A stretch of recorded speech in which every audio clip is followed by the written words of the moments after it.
Good afternoon, or good evening, I guess it is. Welcome to the Overseas Press Club's program on new media options for freelancers and other journalists. I'm Patricia Kranz, Executive Director of the OPC. As we all know, the media landscape keeps changing at hyper speed. As traditional media outlets cut staff, journalists are looking for and creating new platforms to connect directly with the public or to showcase their work to news organizations. We are pleased to welcome the moderator for today's program, David Andelman, a former president of the OPC. David is a former correspondent for the New York Times, spending many years abroad as well as in the US, including stints as Southeast Asia Bureau Chief in Bangkok and East European Bureau Chief in Belgrade. He then moved to CBS News, where he served for 7 years as Paris correspondent. After that, David was editor and publisher of World Policy Journal and a Voices columnist for CNN Opinion. In 2021, he was named a Chevalier or Knight in the Légion d'honneur, France's highest civilian decoration. David invited me to that presentation, and it was really wonderful. He is the author of 5 books. The OPC, we did a book night on one of his latest books called A Red Line in the Sand, Diplomacy, Strategy, and the History of Wars That Might Still Happen. I think Chad will put a link to our program in the chat. He's here today to talk about his current passion. He now publishes on Substack under the very apt title, Andelman Unleashed. The other panelists are Laura Bassett, an award-winning freelance journalist writing about politics, gender, and culture. She was a senior politics reporter at HuffPost, where she covered women's rights and health for 9 years. In 2023, she resigned as editor-in-chief of Jezebel over poor working conditions for her staff. She then started a Substack on politics, which is very popular.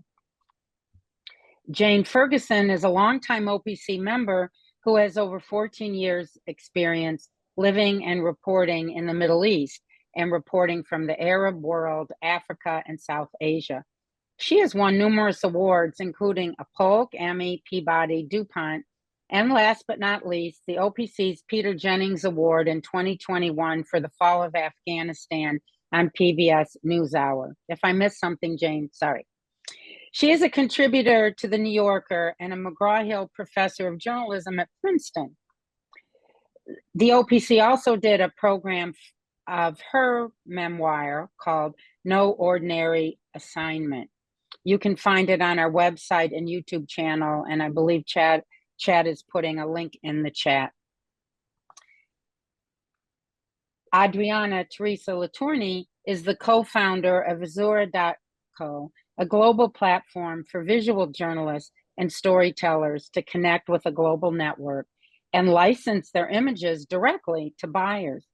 Adriana is also the co-founder of Scout Film Festival, a nonprofit that works to celebrate and support filmmakers and visual storytellers aged 24 and under.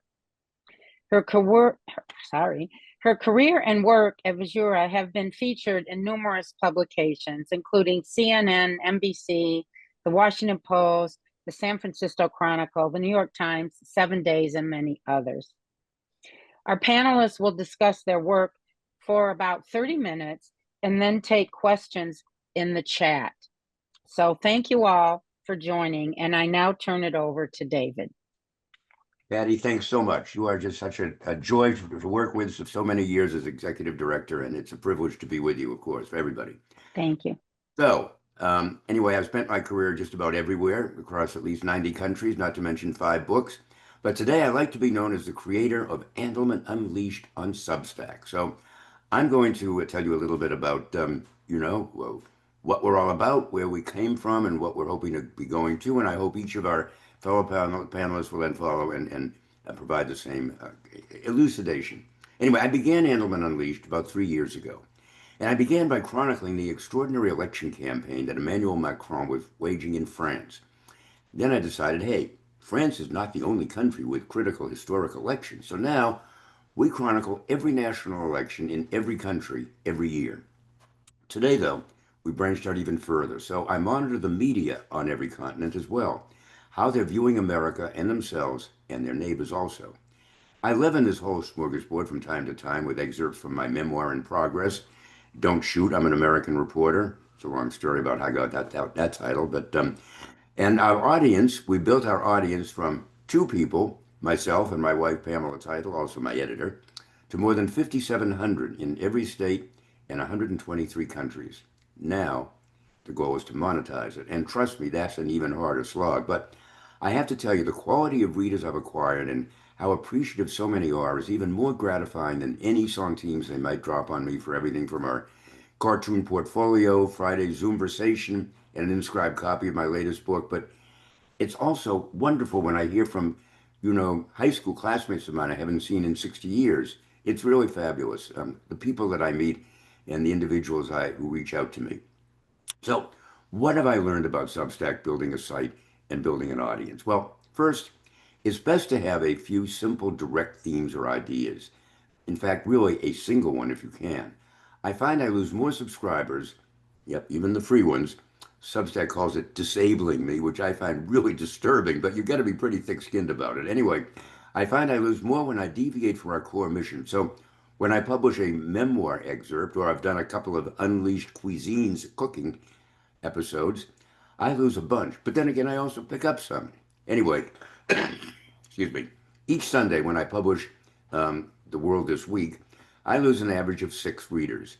But generally, I pick up at least 8 to 10, so I'm a net gainer. So this is what folks look for.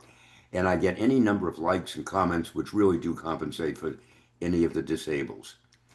Incidentally, I often email my disables, and that's a tip you should know about, and ask, well, I don't grovel or weep, but close to that, to come back, please come back, and tell them what they're missing.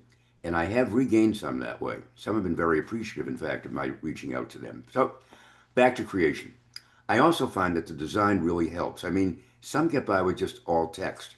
There's one who has over 1 million paid subscribers. 1 million paid, you can imagine, $5 million a year. But it's almost all text. In fact, it is all text and footnotes. Quite honestly, I just don't read it very much. So I break up my Substack with photos, charts, graphs, even cartoons from all over the globe. What I decided I wanted to create something I love to read. And if I love to read it, then an audience will come. And it has, slowly, but it has. Lately, Substack itself has been branching out into other production formats or enhancements. So now it's quite easy to upload audio or video to spice up your pages or create pages of their own, and I've done that. You can also create on or off-site features just for your paid subs. So I created Unleashed Conversation every Friday on Zoom. I have a celebrity guest of some variety from somewhere in the world, and we spend an hour talking.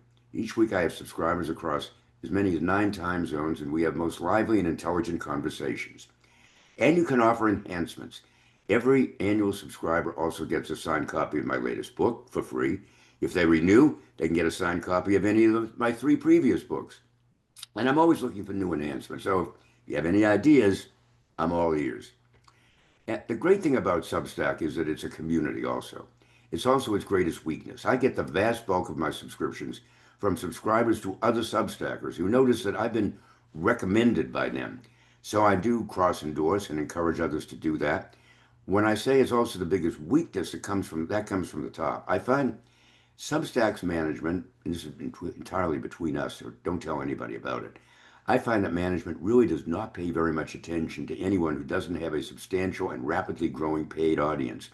At the same time, if you're not a star and can bring with you a substantial audience through X or LinkedIn or Facebook or from CNN or NBC or wherever you're coming from, they don't help by even a mention of yourself to any of the others. Anyway, incidentally, even a mention by a big name can be amazing. Early on, I got one passing mention in a footnote from one big name, and over that weekend, I got more than 900 new subscribers. For a while, I was getting about one every few seconds. Then it was back to normal. At the same time, You should be sure to put your Substack link out everywhere. It's in the signature of my emails, it's on the back of my business card. I put a QR code there that takes folks directly to my sign up page. And you wouldn't believe how many subscribers I've gotten just from folks who just do that on the spot. Click, and they've signed on. Um, have no shame. I mean, this is the thing to do. You must have no shame in promoting yourself. So clearly, too, anytime you write anywhere, appear on radio or television, be sure to feature your Substack. But don't count on one such appearance as a magic bullet. At the most, I'd get maybe a half dozen new free subs from an appearance like that on, say, Sirius or even CNN television or whatever. But above all, mainly it's a case of reach and consistency. Also, my personal suggestion is don't bombard folks.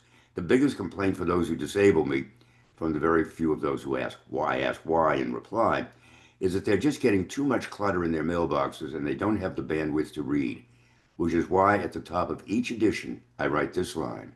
To emphasize, we cover lots of ground, so you may not want to read it all, but it's all there for you. And there you have it. So up next, I guess in alphabetical order, Laura? Hi, guys.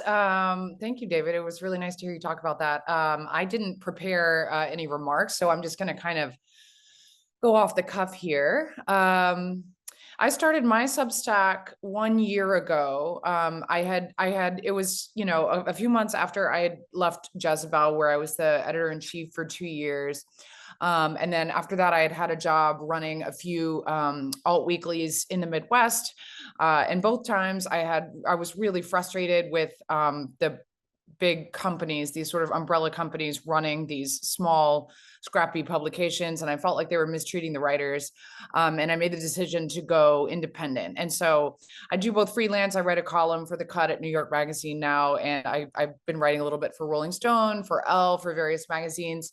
And then I have my Substack. So a year ago, when I started the Substack, which is called Nightcap, I was still trying to get my footing, still trying to figure out what it would be, how often I would do it, how much to charge people for. You really can kind of make it your own. People weren't so engaged in the news. It was still sort of the beginning of the election. And politics weren't as urgent in the US as they are now. And so I kind of made it sort of a politics and culture and sort of like everything newsletter, which I find doesn't really work very well on Substack. I think the people who do really well on Substack have a lane and stick to it, or like even a micro niche, and so as I kind of went along and experimented with some different kinds of content, I was doing sometimes my bread and butter was politics essays, but occasionally I would do a personal essay or streaming recommendations or like a comedic piece, and I don't know, that was still just kind of filling in the spaces for when I didn't have much to say about politics. And then when, the attempted assassination or whatever we want to call it on Trump, if the bullet grazed his ear, if it didn't, however you see that, things started to really pick up in terms of politics news and people's interest in it. And then when Kamala swapped out for Joe, that's when my readership started picking up, and I really just pivoted to focusing on politics. When Trump won, and in the past couple of months, when we've really been accelerating into more of an authoritarian style government, and they've been flooding the zone with news on purpose, the government has, as sort of a strategy. I think people are growing increasingly frustrated with the way that mainstream newspapers are covering these developments, like the New York Times, the Wall Street Journal, particularly like Washington Post and LA Times, who have gotten bought by big billionaires who are now explicitly trying to tip the coverage towards being pro-Trump. I think people don't know who to trust anymore, and they're increasingly looking towards independent journalists and stronger voices. And my voice is very specific on Nightcap. It's irreverent, it's conversational, it's a little bit humorous, it's certainly left-leaning, very left-leaning. And I don't apologize for that. And I don't pretend that it's anything else. And people know what they're getting every week when they come. And just like David, I like to include a lot of visuals. And I consider it sort of, I am very online all the time so that you don't have to be, speaking to my readers. You know, I'm watching what Trump is saying on Truth Social. I'm on, unfortunately, monitoring what's happening on X. I'm on Blue Sky. I'm reading all of the news that people don't want to get subscriptions to anymore. And I'm kind of synthesizing things and writing essays in really digestible and visually appealing ways with my voice, that I think are the weekly thing that people should care about, or the weekly thing that I find funny, or the weekly thing that I find really infuriating. And I find that it's really resonating with people.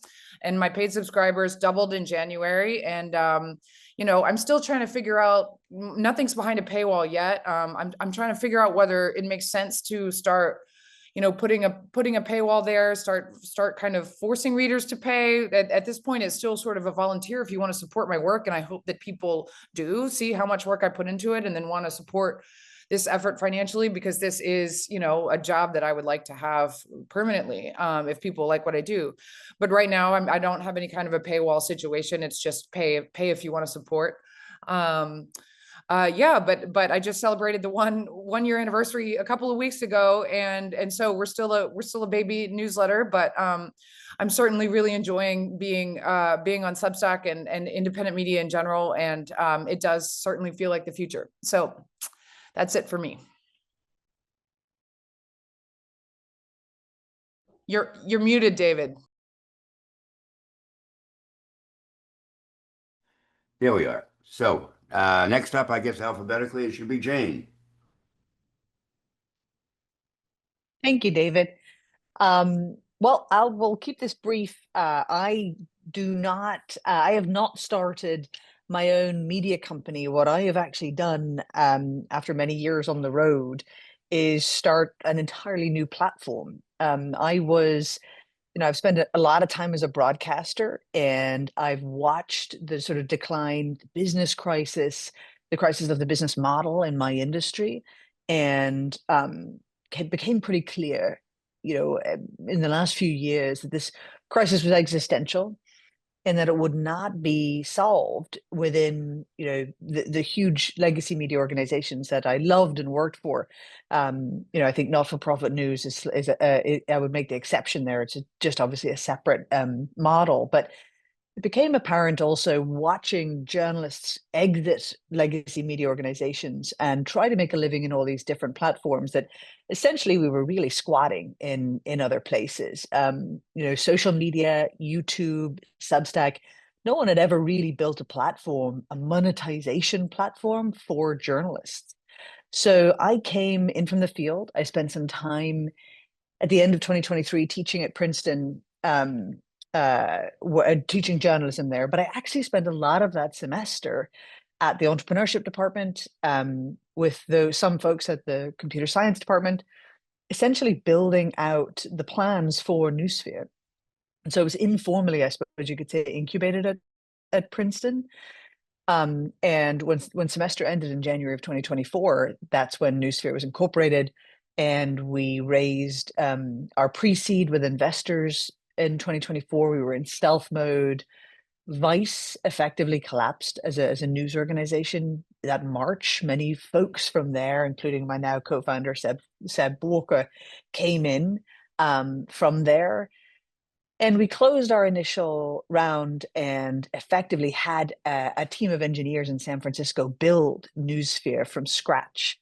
What was most exciting was bringing in journalists, like award-winning photographers, filmmakers, writers, and broadcasters, zooming them into our weekly dev calls with our design team in San Francisco. Whether you're a photographer and you say, hey, I want to be able to talk over my photos. I want to be able to do audio and play audio while I walk people through them. Or you're a writer who wants to be able to basically file photos alongside of all of your text.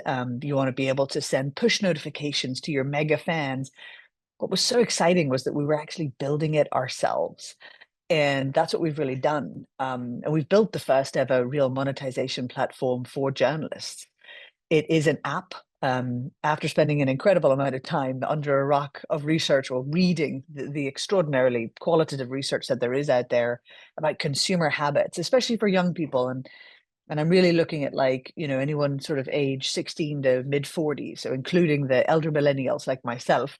You know, there's a huge push for a social media experience online, so a sort of user experience, but with quality work, with, you know, journalism that they don't necessarily have to question. And that's really what we built out. So Noosphere had a very soft launch at the very end of February. It's available in the US App Store now for iOS. And what we are is we're a closed platform, so invite only, but we basically invite, you know, journalists that we love who are entering the content creator space, and we basically provide them with really great tech and tools to monetize their work, build their audience and their community, but to do it as a group. So we effectively track every subscriber who comes to the platform. We know which story, which journalist, effectively which journalist's work brought them in. And that journalist then gets that subscriber for a set period of time. And so, but what it actually means is that the subscriber accesses the entire platform and sees everybody's work. So we really wanted to solve for a business model problem within legacy media, but also within a lot of independent journalism platforms now, where everyone's competing for that same $6-8 a month. We wanted to take that away and solving for the consumer, who is now faced with, well, how many people can I subscribe to? 'Cause it really adds up every month. So really, it's been a very exciting journey to go from having been a foreign correspondent and a journalist to building something that I look at now and I think, God, I wish I'd had that when I was a 25-year-old running around Mogadishu with my own camera. I'd never been allowed to have a career without the good graces of a network or a newspaper. And so we're really just trying to build out a better future for that. And so that's what we're doing at Noosphere. We'll be launching in the UK very soon, and also launching for Android. And that's really our story as we continue to grow and build throughout 2025. Well, thank you, Jane. That sounds very compelling, and good luck, Adriana. You're alphabetically the last, but by no means, but you're the first in our mind. So how about that? There you go. No, that's okay. I'm honored to be here. Especially, I mean, alongside both Laura and Jane. Jane, I just read your book, pretty powerful. And you know, we share something, what you're doing for journalists. For many years, I've been trying to solve for visual journalists. Pretty much, I was born and raised in Puerto Rico. I left my country to become a photojournalist. And because I thought the stories that were being told about my country were not representative of like my true experience, like my experience and the experience of my community. And as soon as I moved here, I realized very quickly that I was facing a tsunami of challenges that made it almost impossible for me to move forward. You know, I always tell people my first job was cleaning for free at a photo studio because I was Latin.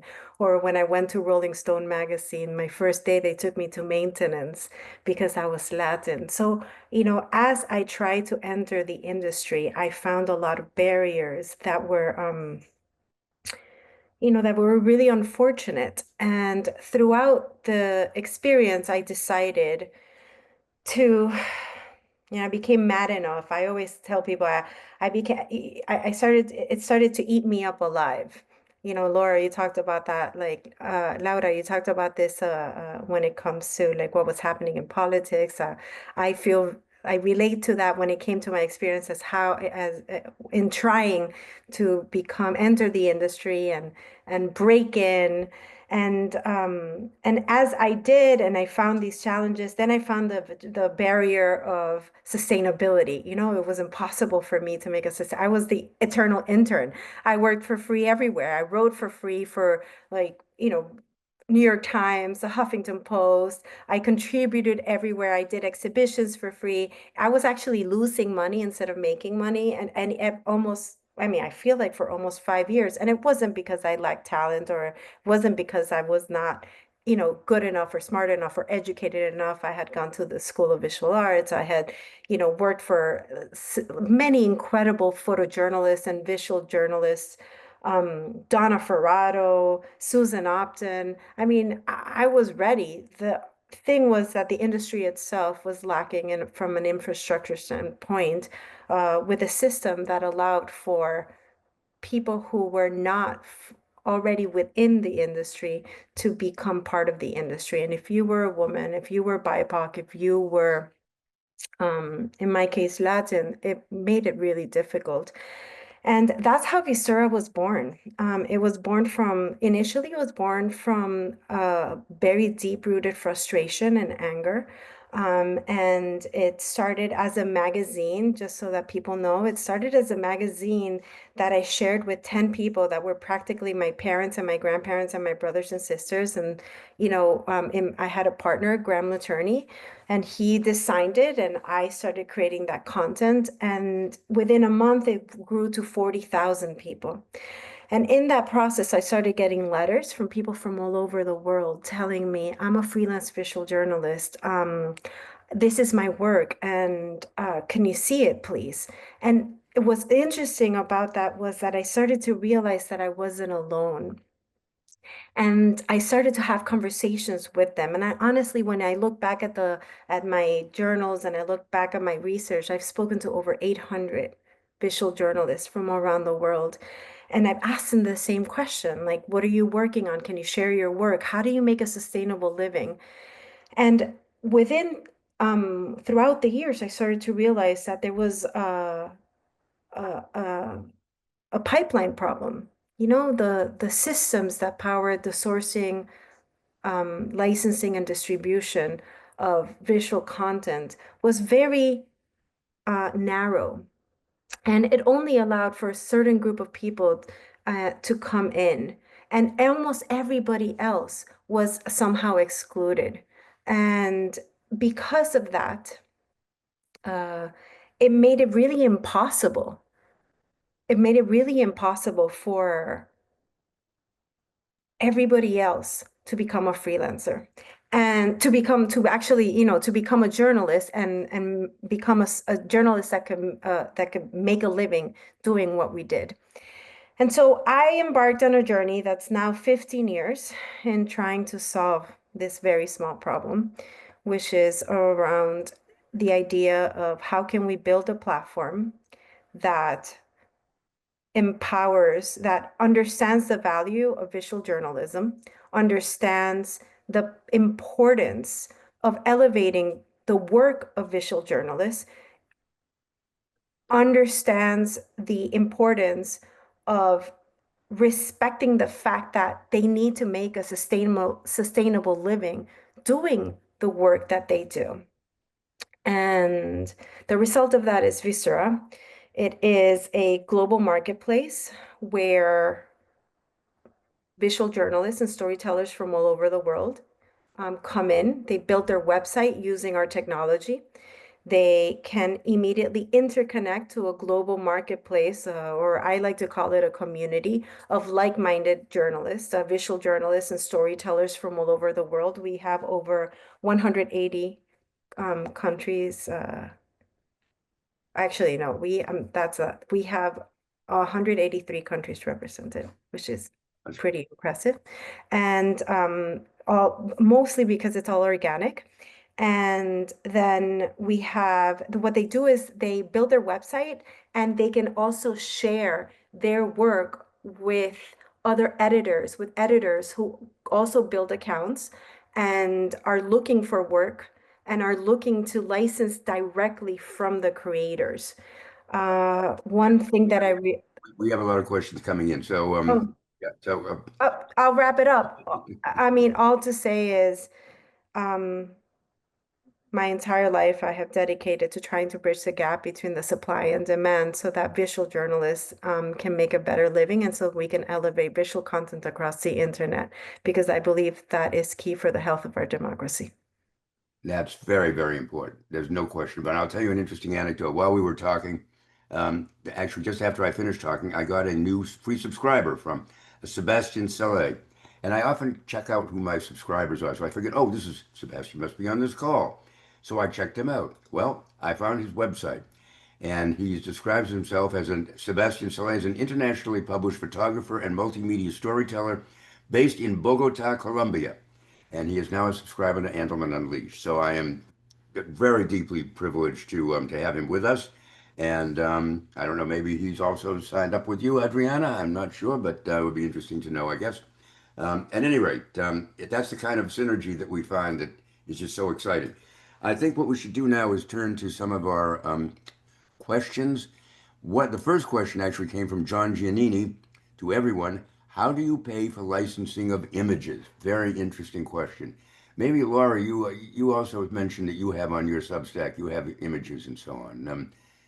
Maybe unmute and tell us a little bit how you work, and then I'll tell people how I work. Most of the images I use are screenshots, or like I will pull them from like graphs and stuff from social media sites. And of course I use if I use an image that's Getty or AP or whatever, I'll use the proper what do you call it? Citations, citations, whatever but I don't actually pay for the licensing of those images.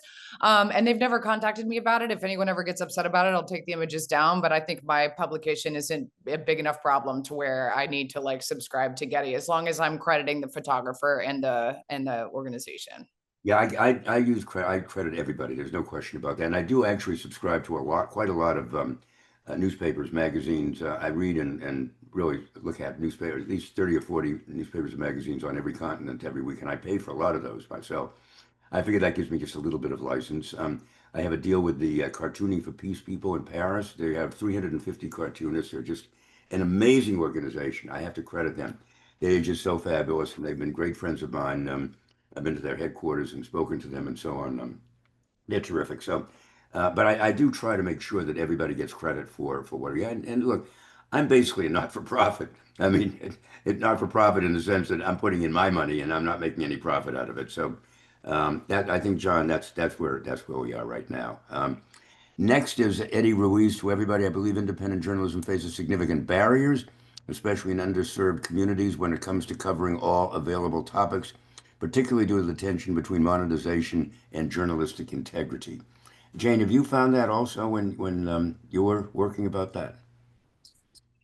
Like it's sort of two issues here. Like there's the barriers to entry, which is a massive subject. I mean, I have sort of, for me, as a cub, I wrote about this a fair bit in my book. Like there was a fair bit of like class barriers to entry in terms of how difficult it is to actually get set up as a freelance correspondent. So I mean, that's barriers to entry are massive, but they're actually coming down because of the very things we're talking about here, the ability to reach an audience without needing to impress one room full of people in suits. But I would also say, though, on the other point here, I don't think monetizing your work compromises integrity. And I say this as someone who worked in not-for-profit news for the sort of the greater years of my career, certainly the most rewarding ones. I think we have to get past the idea that that if we get paid to do it, that it somehow is less credible, or that we are less credible. I think that actually only adds to the earlier problem, which is, people, to have entry, they need to be able to make a living. They need to be able to make a decent living. And I don't, and so I do typically push back against the idea that monetizing our work means compromising its integrity.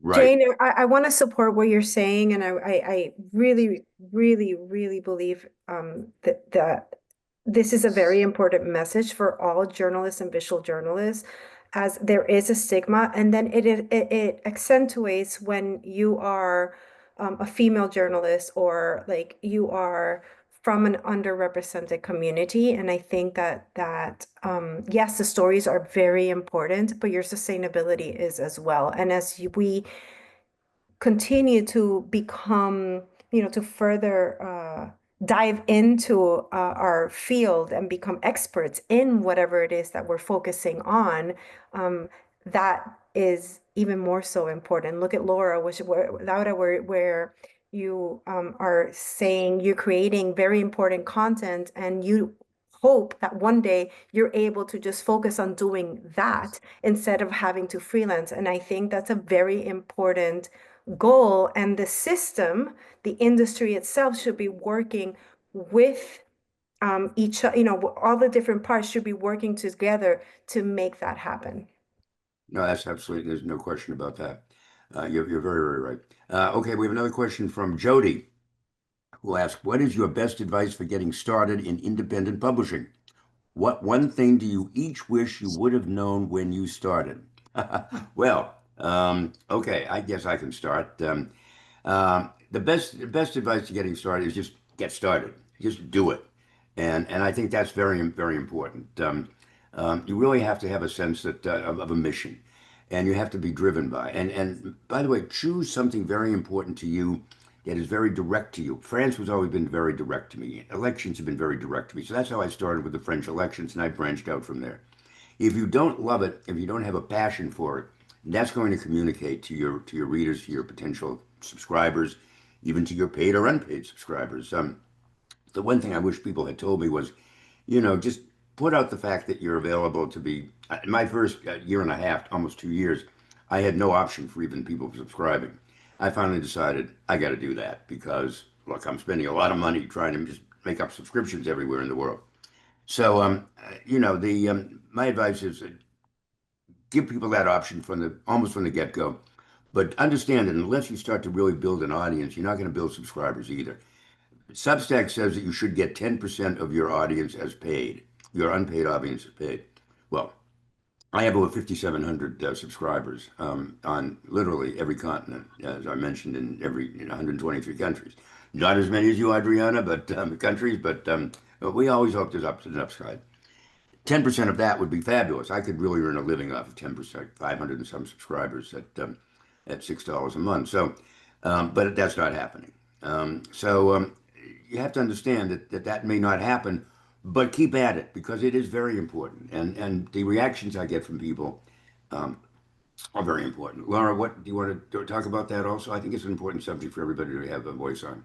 Yeah, a couple pieces of advice. One is something I touched on in my remarks earlier, is just that don't be afraid to have a newsletter about something quite specific. I think people really respond to like a niche specialty that you are passionate about, that you are specifically knowledgeable in, that they can expect from you consistently. The other thing is I would look at platforms beyond Substack. I wish that I had looked at platforms beyond Substack. I know a lot of people who are getting started now are getting on Ghost or Beehive. Substack, there's sort of a growing, especially if you're writing on politics, and especially if your audience is going to comprise of people from the left. There's a growing backlash to Substack politically, you can look up why. But once you're on a platform, it really gets hard to switch to another one. If you already have paid subscribers, you're asking them to re-put their credit card details into like another site, and you really get kind of, locked in.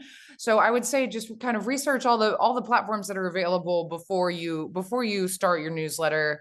Yeah, those are my two big pieces of advice. I mean, the one thing I will say about Substack is the referral system really works very, very effectively. And if you recommend someone, they will recommend you back. And I get just a ton of subscriptions just from that recommendation function. I'm not sure it really works as well in any of the others, but okay. Anyway, Jane, any thoughts about that? Yeah, well, anything that you wish you knew before you went into all of this? well, for me, it's a little different because I'm not producing content. I'm producing an actual platform. So I would put my hand up and say Noosphere is an alternative to Substack that is very good for people people deciding to enter this space. But for me, I would say advice. I would echo what everyone else is saying. Don't try to offer up something that's already super saturated. Don't be afraid to be niche. But I would also say, I was on a panel recently in Perugia at the Journalism Festival with Johnny Harris, who has this gargantuan audience on YouTube. And he reminded the audience, it took years to build. And so, I do think that it's best to, if you can, enter this world as a part of what you do, not, it's going to be more sustainable if you say, okay, I'm going to start something, whether it's my own podcast or my own newsletter or my own, whatever it is I want to do, photography, I'm gonna sell to subscribers. Probably it could take 2 to 3 years, most realistically, to build up a huge audience, or even to build up an audience that's enough to make a living. So I would encourage people to in order to have the financial stamina for that, to keep doing other things as well. Keep taking commissioned reporting gigs, keep doing whatever else it is that you do. Keep doing that. This will eventually become more than a side hustle, but it will take actual like multiples of years to build up this kind of audience. And so be prepared for that, and dedicate that time, because once you've done it, it's an unbelievably freeing moment for your career. You can't get fired. You work for yourself. It's a guaranteed monthly income. It's extraordinarily freeing, but it takes a long time to earn it. Okay, that's very good. That's very good. Adriana, I'm going to wait and I'm going to read another question because this comes directly back to you. So you should answer this one, I think. Yeah, no problem. Wayan, this comes from Wayan, but my name is Wayan Barr. I'm a French photographer from New Orleans, Louisiana. New Orleans is my wife's hometown. All of her family's there. Brother's a jazz trumpeter, and her brother's a jazz trumpeter down there. But anyway, New Orleans is very dear to my heart. Your words resonate with my experience. I've been doing documentary photography for the past 5 years, trying to get published with some success, but losing more money than I'm earning. I've come to the point where my commercial work is now my source of income, and my documentary projects are what makes me keep this passion alive. Would you say that this is a common business model for other freelancers? I often feel frustration and anger. I don't see how this can be sustainable. Before I turn it over to Adriana, I would say my son who's now 48 years old, lives in France. He is actually a camera, also a filmmaker.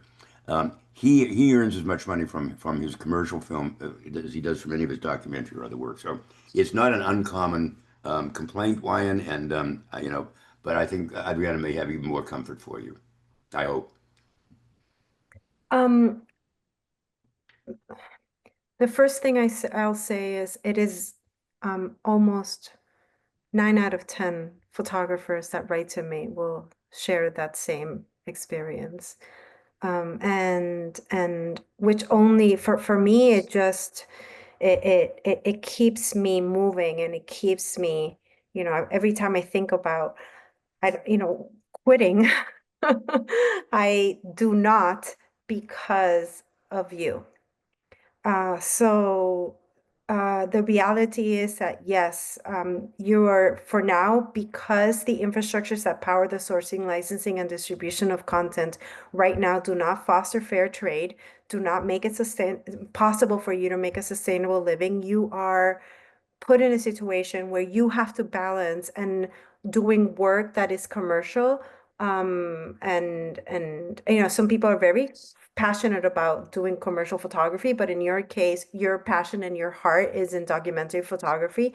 And for those who are, that's their passion, many of them have to find something else, an alternative parallel universe, in order to be able to continue this work when they're not getting grants or applying for grants, which many times is very also time and cost consuming. I will say this, which is not that comforting, but I will tell you, I will never stop trying to disrupt the infrastructure, the foundation that has permeated for way too long. We need change. It is evident that we need change. 68% of visual storytellers and documentary photographers are freelancers. We need change. And so for the best comfort that I have is that you have very strong people that are completely committed to trying to elevate your work and to trying to figure out solutions so that you can do what you love and make a sustainable living and ease and release and heal that pain. Excellent. Excellent. Very excellent response. I want to, by the way, I've just had 2 more Substack subscribers.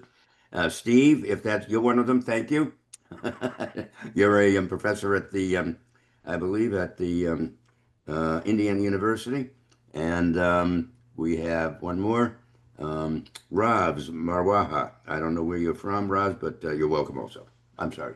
You want to say something else, Adriana?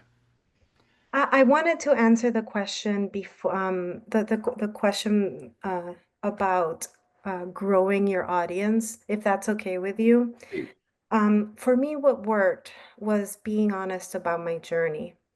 When I was scared, I talked about my fears. When I was booed and laughed at on stage because I was talking about, in 2015, I was talking about how social media was going to really impact the sustainability of visual journalists and journalists worldwide, and how the health of our democracy would be at stake at some point, because we were, in some ways creating a Wall-E situation for those of you who have seen the animated film Wall-E. And we needed to do something. And what worked with me in the process is not, it's connecting with my audience, not just from an intellectual standpoint, but from a human standpoint. And that led to referrals, that led to people believing that, hey, here's someone that's willing to fail to try to forward, to try to figure out an alternative solution. And that's the power of entrepreneurship, I feel. And all of us, in some ways, we're entrepreneurs. All of us are trying to create something that can do good, and continue to elevate the conversations in journalism and in our industry. And you see Jane, she's proud of the work that she's doing. She built the technology herself. She's using journalists to learn what they need, how to better serve them. That kind of conversation, that kind of reflection is exactly what this industry needs to listen to be open to, and more so because when you feel that those people, those individuals, David, Laura, Jane, who myself included, that we're trying to bring about change at a much needed time, when you feel that those people are human as well, Adriana, you realize that you want to be part of that journey. all of us who are real, I've been a journalist for 60 years, so I have a little bit of time on you. And I've been a journalist in 94 countries. I've worked in every kind of media imaginable. That is the one thing every great journalist strives for. And I don't think a day goes by when I don't worry about those issues. Then it's a question of how do you get an audience to pay attention to you. Now, when I was at CBS or when I was at New York Times, we didn't have that real problem. When I was at Forbes, we had that problem. Laura knows very well about clickbaits, right? We had to have clicks. But and so that it changes. The industry has morphed in so many ways in my 60 years. But what hasn't changed and what is fundamental is the need and the desire and the willingness to tell a story. And if you can tell a great and compelling story, the audience will come. And even if the audience doesn't come, you will have the satisfaction of having presented a very important and compelling story. If you can tell an amazing story to an audience that is receptive, then that's the heart of journalism, and that is, I think, what motivates everybody in this business. Certainly, whether they're working for a major news organization or whether they're working by themselves, as we are. So, anyway, that's my one spiel. I do want to say one other thing. I have a PowerPoint that I created on how to create a Substack. I'm not going to go through it all for everybody because I don't want to bore everybody. But I will give you my email. Okay, I'm going to put it in chat right now. And if you want it, I will email it to you. How's that? And you can look through it yourself. It's pretty self-explanatory. And it really does tell you how to create it, I think, from ground zero, how to do that sort of a thing. So I think that's very important. Who else? We don't have any other questions, or do we? Come on, everybody. Come up with a question for us.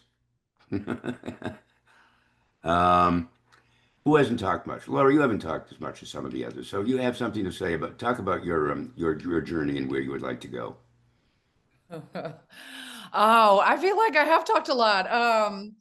I mean, I hope to grow this Substack. I hope to figure out the pay issue. I hope to figure out how to, I think all of us are trying to figure out how to make it sustainable, and not have to scrap. I feel like I was the editor-in-chief of Jezebel, which is an iconic feminist publication. I've been a columnist for various magazines. I've, been in this industry a really long time, and I should be able to make a living from journalism and not have to like hustle so hard. And it feels like we're just hustling so hard until the end. And that may just be the state of our industry. I don't know, what the answer is, but it feels like we're kind of all in the same boat. And I hope Substack kind of offers us a way out of that, but it's going to be fighting for every subscriber, till the end. I don't know if that's your experience as well.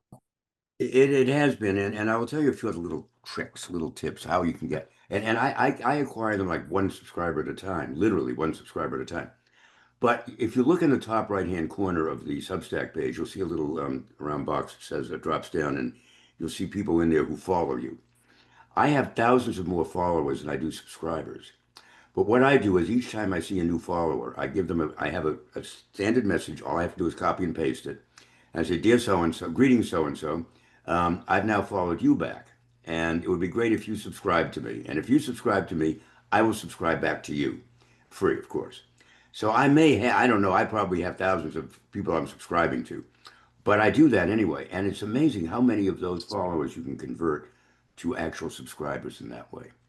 There is a second, I think, somewhat unorthodox, I would say unethical way of acquiring a huge number of subscribers. Over the course of my career, I've put together a list of something like 27,000 email. It's an email list, which I hold on Benchmark, and of emails of people that I've run across or who I've talked with.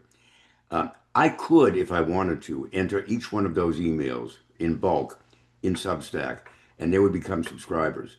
I will not enter an email of anybody unless they actually just say that they want to subscribe. I want them to actively, proactively subscribe to what I'm doing.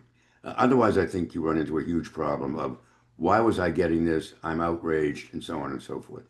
I think it's a terrible idea. But that is available. If you find people that you think would not object to that and you want to do that, I know people who have gotten 10, 15, 20,000 more subscribers that way. So, but it's not for me. And, but I leave that. I wanted to tell people what is buried in Substack so people will know it's available. Laura, I don't know how you feel about that, but anyway, here we are. Yeah, no, I think it's a great strategy for getting subscribers. Actually, you did that with me, and I thought that was a personal message, and now I'm offended that it wasn't. No, I'm just kidding. No, it was. Oh no. No, but I think that's a good strategy. I mean more. Sure everybody on this call was subscribed to me, and not everybody has. But I have subscribed to everybody on this call. So okay, wherever you have a subscription. So there we are. Let's see if we have any others. During this political administration, do each of you have any concerns regarding freedom of the press as independent publishers and content creators? Who wants to go first? I will speak to that. I think as a politics reporter in the U.S. here, one thing that's really scary is that this administration is, specifically going after the press and the freedom of the press. I would say that we are already leaning towards not having a free press at this point. And one of the ways they're going after us is just by suing the pants out of us. And so far, they've been suing, CBS, suing the New York Times, suing ABC, suing some of the big outlets and the big networks. But independent journalists don't have big, fancy lawyers on our sides. We don't have representation. And so if Trump ever didn't specifically didn't like coverage, I mean, there's the threat of being sued, and then there's the threat of being deported as well, especially for someone who's not a citizen or who's here on a visa. And I do think we are sort of starting to get into some really shady territory in terms of journalists, independent journalists being attacked for our words. We already had a student journalist get deported, or I think she was detained or maybe deported for an op-ed she wrote in the college newspaper. So it's definitely becoming a huge problem here. I am not going to back down from my writing because of it. And I've had I've had pro bono offers from attorneys saying if you ever get sued, you know, we're here to step up for you. But it is one thing to keep in mind if you're trying to be independent and you're trying to have an opinion. Anybody else on that? Okay.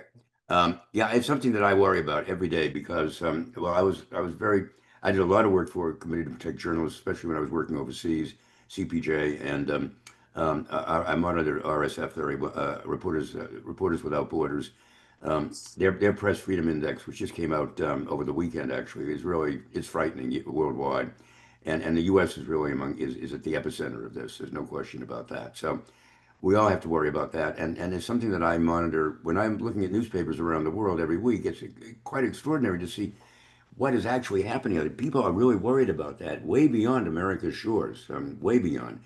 And it's really quite frightening, especially in areas whenever there's an election. It was just an election in Romania where huge amounts of money were coming in from Russia to help the so-called nationalist candidate, who was really basically a Kremlin clone, and funding TikTok visuals for him and massive social media presence, and it was really quite frightening and quite dismaying. So, and journalists there are afraid. If he comes into office, there's going to be no holes. So it is a scary time, and we just do the best we can and try to hold up a mirror to the world and a mirror and an opening to the world. So. That's it. Any other questions? Come on, folks, let's go. We still have 32 people online. If you take out the 6 of us, still 26. I haven't heard from any of you yet. Come on, let's go. Anybody else want to speak up in the meantime? Jane. Well, I could speak a little bit to the the issue of insurance. It's one thing, like it's really the liability insurance is the one nut that we're really trying to crack. I mean, it's really, we as a platform can offer all sorts of practical support to journalists within our financial means.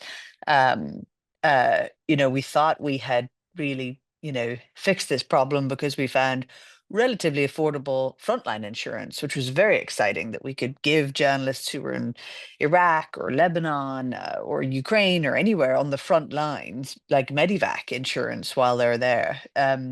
We were able to find better insurance options on that. But again, it's the litigation insurance. It's basically going to be, and if you get sued, spurious claims, even with very little credibility, very little ability, like likelihood to win, like lawsuits against journalists with no legs can still cost journalists tens, even hundreds of thousands of dollars.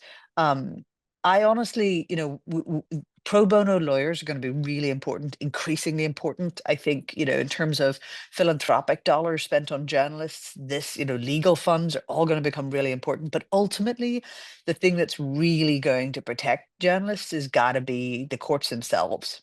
There has to be some landmark cases where effectively the rules of the game are hopefully further reinforced. The freedom of expression, the freedom of journalism, freedom from intimidation. I think it can't just be an insurance question. It has to be a fundamentally in a U.S. institution question. Will the courts support the journalists going forward in order to push back against what has become a really spurious litigious culture?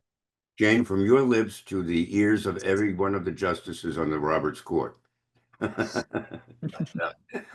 we can only hope that they are listening. So, I would love that. of course, we all would. I think we've reached almost 6 or 7 o'clock, and I'm just delighted. Oh, wait, we have one more question here. Are you finding a trend more towards video documentary than still photography and the written word? Oh, well, I am certainly not that case. I think it really depends on our perspective. Obviously, Adriana would tend to say probably more video is coming along. I think the written word will always, as I say, great storytelling will always be very important. And if a day doesn't go by when it's a bad day for me when I can't write something. So and I do have almost every day. Does anybody else have anything that they want to say in that respect, and then we can conclude? Oh, wait, there's another Eddie Ruiz. I've found correspondence abroad to be a great networking tool for an independent journalist, but I've noticed it's quite hard to find them. Yes, well, that is very true. There are places you can find them. You can find them through the Overseas Press Club. You can find them through CPJ. You can find them through FPA, the Foreign Press Association. There are all kinds of places to find wonderful correspondence around the world. And if I can help, by all means, reach out to me or to anybody else. I would also, if I may just add on that, having been a foreign correspondent for a long time as well, is that like the best place to find them is in the field. Foreign correspondents are a lot more collegiate and helpful when you're face to face, and you're in the hotels, or you're in the, sharing cars, or you're at the front, or you're at the press conference. So if you can get out in the field, then the networking that's face to face is going to be unparalleled. So I would say that there's nothing like those relationships you build when you're actually shoulder to shoulder on a story. Yeah, no, I know we're all competing, and we're a fairly competitive bunch, but we're also very collegiate. But also we parachute into places, and if you don't have a big organization behind you, sometimes you really have to scrounge for the first few days until you get your feet. Definitely. And you're going to be relying on other journalists to recommend a local fixer producer, or here's a driver who I know, is, or here's another freelancer who might want to share a driver for the day, and things like that. Absolutely. And also I found that local journalists or editors of local newspapers can be very helpful as well. So Massively, yeah. So there we are. Okay. Thank you, everybody. You're just an amazing group. And I'm privileged to have shared a platform with you for this time. I'm privileged to have been a leader and still a governor of the Overseas Press Club. Adriana, you should probably answer this one, but maybe when we're offline. Why doesn't someone message Adriana with that question? Where are you seeing the largest growth? That's okay. I'm just gonna I'm going to add my email. Okay, that's great. And then if anybody would like to follow up, I'm happy to follow up we can connect elsewhere. Thank you so much for having me here today. Thank you for joining us. And Laura, thank you. Great, good luck. Any alumna of who managed to avoid spam fellows is just is golden in my book. Thank you. You're doing great work, and Princeton is a terrific place. And maybe we'll stand up as strongly to Trump as Harvard has, so my alma mater. So, well, good night.